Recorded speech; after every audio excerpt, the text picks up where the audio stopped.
શ્લોક 33-34 અથ ચેત્ત્વમિં ધર્માંગ સંગ્રામં ન કરિષ્યસી તત સ્વધર્મ કીર્તિ ચ હિત્વા પાપમ વાત્સ્યસી.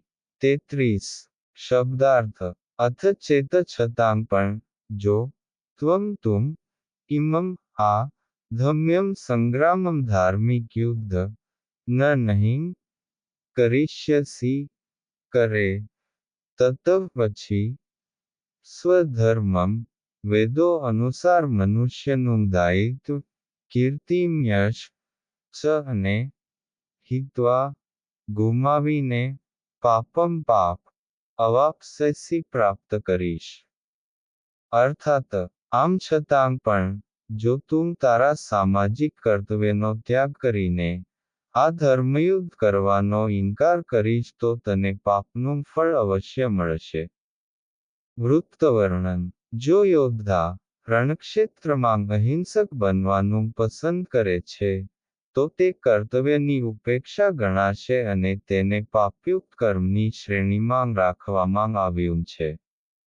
તેથી શ્રી કૃષ્ણ કહે છે કે જો અર્જુન તેના કર્તવ્યને અસંગત અને કષ્ટદાયક ગણીને તેનો ત્યાગ કરશે તો તે પાપ કરશે.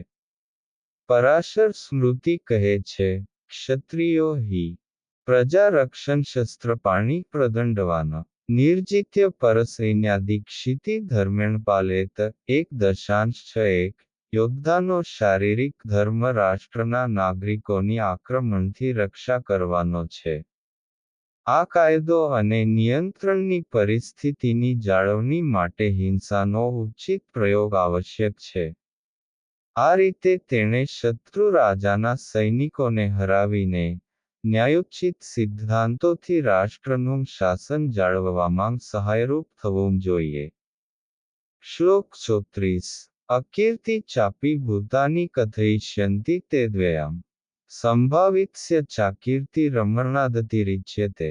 34 શબ્દાર્થ અકીર્તિમ અપેશ ચ અને અપી પણ ભૂતાની લોકો કથયિષ્યન્તિ કહેશે તે તારા અવ્યયમ હંમેશને માટે સંભાવિત્સ્ય સન્માનપાત્ર વ્યક્તિ માટે ચ અને અકીર્તિ અપેશ મરણાદ મૃત્યુથી પણ અતિરિચ્યતે વધારે હોય છે.